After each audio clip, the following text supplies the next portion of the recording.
প্রিয়জনদের বিদায় বড়ই কষ্টের, তাই না? যে দেয় বিদায় সেই জানে, আর যে যায় সেও জানে মনের মধ্যে কতটা কষ্ট, দুঃখ, সুখ নিয়ে যাওয়া যায়।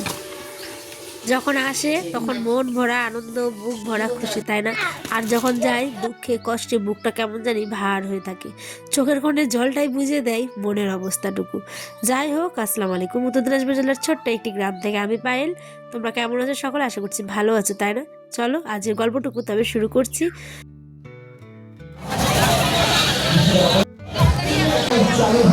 আমার ডেলি ব্লগ দেখো তারা তো জানোই যে আমি গতকালকে যেখান থেকে ব্লগটা শেষ করেছিলাম ঠিক আজকে কিন্তু সেখান থেকে শুরু করেছি। এইটা দেখছো আমার মাসির ছেলে। তো মিনা বাজারে যাওয়ার আগে আমার জুতোটা গেছিলো ছিঁড়ে, জানো, তাই জুতোটাকে সেলাই করছিলাম। মা এখানে দাঁড়িয়ে আছে কাকুর কাছে, আর এটা হচ্ছে আমাদের চাচল স্ট্যান্ড। মাসির ছেলের সাথে হঠাৎ করে দেখা, শেষ ছিল ফুচকা খেতে। বললাম চল ভাই সবাই মিলে একসাথে মিনা বাজারে ঘোরাঘুরি করি একটু। এদিকে বোন আর আমি বারবার ক্যামেরাটা অন করে ওই যে মন যা চায় একটুখানি দেখি নিজেদের কেমন লাগছে। এইদিকে বোতল থেকে শুরু করে কত কাচের সেট, ফুলদানি, সমস্ত কিছু নিয়েই একটা অন্যরকমের উৎসব। এই ঈদের আগে আগে লাগে, আর কুরবানির পরেও থাকবে কিনা আমি জানি না, কিন্তু যতটা সম্ভব থাকবে হয়তো।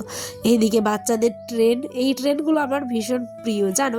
আমি যখনই মিনা বাজার আসতাম এই ট্রেনগুলোতে কিন্তু অবশ্যই উঠতাম। আর এই যে দেখছো নাগরদোলাটা, বাপ রে বাপ, এর সাধ্য ওঠার আমার নেই, কিন্তু আমার বোন, আমার বর, এরা আবার ভীষণ ভালোবাসে এটাতে উঠতে। আমি পারি না, আমার পক্ষে অসম্ভব। আর আমার ছেলের হাসিটা দেখেছো? এই সমস্ত কিছু দেখে ওই তো পুরো ওখানেই নাচতে শুরু করে দিয়েছে। দেখো তোমরাই কি অবস্থা।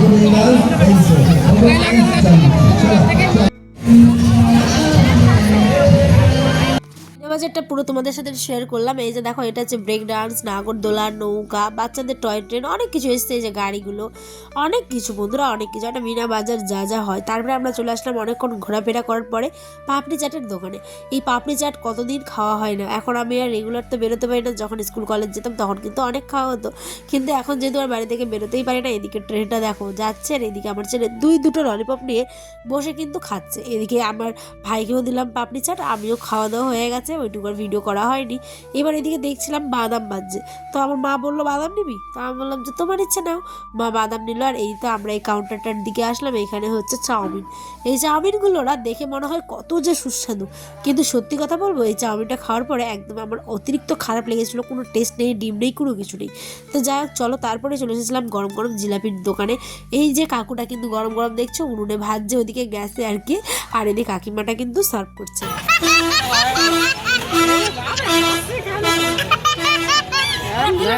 আমার ছেলে কতটা খুশি হয়েছে তোমরা নিশ্চয়ই তার হাসি দেখে বুঝতে পারছো। এবার আমরা চললাম বাড়ির পথে। নানিকে যেহেতু একা রেখে এসেছি,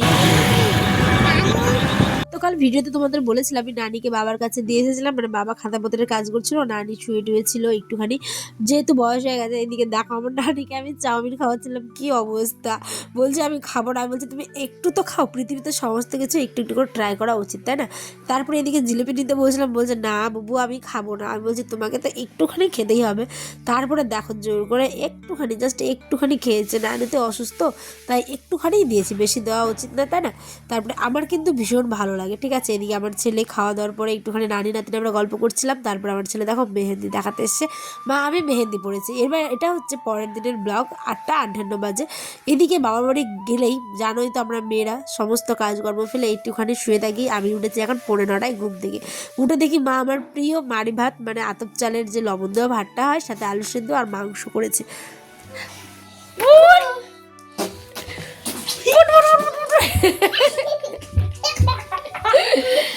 দেখো এদের কোন ছুটিটা একবার দেখো, মামা ভাগ্নের কোন ছুটি দেখো, আয়ান ওর মামা, ঠিক আছে। কি অবস্থা, কাতু কুত্তি দেওয়া খেলছে, দেখেছো কাতু কুত্তি।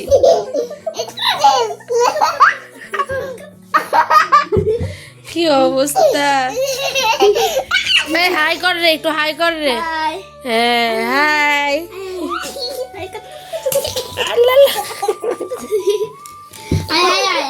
আর নানি হচ্ছে দর্শক, তার মতো এখনো এই যে নানি দর্শক।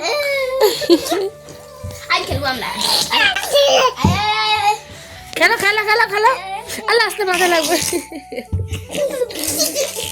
ওই চাপ দিস না, কাঁদে করে দিস না, থকে যাচ্ছে রে, থকে যাচ্ছে। ওই এদিকে এদের মামা ভাগ্নের কাণ্ড দেখলেই কি অবস্থা, এত খুশি হাসি যে ওদের দেখে আমিও আমার ছোটবেলার কথা মনে করছিলাম। ঠিক আছে, এদিকে দেখো আয়ান কিন্তু ওর মামার সাথে খেলাধুলা করে চলেছে যে সবাই মিলে এখন বাবার সবজি বাগানে। এখানে একটুখানি শাক হয়েছে, একটু না অনেক পরিমাণে শাক আর সবজিও ছিল, কিন্তু সবজিগুলো না সমস্ত খাওয়া হয়ে গেছে। এখন লাগানো যেতে হয়েছে তাই বাগানটা পুরো ফাঁকা ফাঁকা মনে হচ্ছে।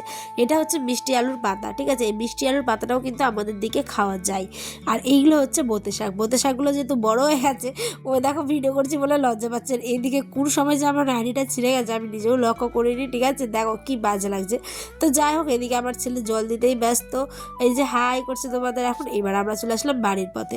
আমি আমার এবার শাকগুলোকে কাটতে বসবো। এই শাকগুলো তো প্রচুর ধুলোবালি হয়, ভালো করে একটুখানি কেটে কিন্তু আর আমি এখন ধুয়ে নেবো। হ্যাঁ, এদিকে আমার ছেলে দেখতেই পেলে ঘোরা ঘোরা খেলছে। আমার এই ব্লগগুলো আমি জানি না তোমরা কতজন দেখছো, হয়তো আগের থেকে ভিউটা অনেক পরিমাণে কমে গেছে, কিন্তু যাই হয়ে যাক, ভিউ হোক কিংবা না হোক, সব মানে সমস্ত কিছু না মানে কি বলবো, একটা নিজের মনের মধ্যে থাকে। ঠিক আছে, আমি চাই এই ব্লগগুলো আমার স্মৃতি হয়েই থাক, না না হোক ভাইরাল, না হোক কোনো কিছু, স্মৃতি হয়েই থাক, তাই না বলো? তো যাই হোক, কথা বলতে বলতে এদি আমরা আবার ওই যে বলছিলাম গতকালকে ভিডিওতে, মা বলছিল বেটা তুই দুধ সেমাই খাবি না দুধ পিঠা খাবি। তো দুধ সেমাই তো কালকে খাওয়া গেছে, আজকে আবার দুধ পিঠা বানাতে বানাতে আমরা হাঁপিয়ে গেছি, তাই একটুখানি দই আর একটুখানি মিষ্টি রস দিয়ে সবাই মিলে খেলাম।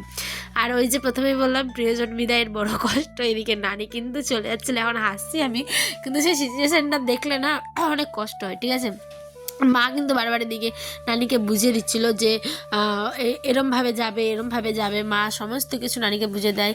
আর এদিকে নানু তো মুখে দেখো কত হাসি, কিন্তু হয় না। মা দেখো, আমার মা কিন্তু কতটা বয়স হয়ে গেছে, তার নাতিমাতি হয়ে গেছে, কিন্তু তারপরেও তার যে মা, তারপরেও কিন্তু মায়ের কতটা ছেলে মানুষের মতন কথাবার্তা বলছে তোমরা। আমি অবাক হয়ে যাই, এত সুন্দর মাদের মানে বন্ডিং। ঠিক আছে, মারা হয়তো এরমই হয়, তাই না বলো? দেখো হাসির মধ্যেও কত কষ্ট, চোখের কোনায় কিন্তু জলটা আসবেই। যাই হোক, কী করা যাবে, অনেক দিন নানিরা আমরা এসেছিলাম, আনন্দ করেছিলাম ঈদের। এবার তো নিজের নিজের সংসারে সবাইকে ফিরতেই হবে, তাই না? এদিকে মা আর বনু যাচ্ছিল হচ্ছে নানিকে এগিয়ে দিতে একটুখানি, আর আমি কিন্তু যাইনি, চোখের মধ্যে আমি একটু বোরোলিন লাগিয়েছিলাম বলে। যাই হোক, তোমাদের কেমন হলো ব্লগটা জানিয়ে, দূর থেকে নানিদের দেখছিলাম। টাটা, আল্লাহ হাফেজ।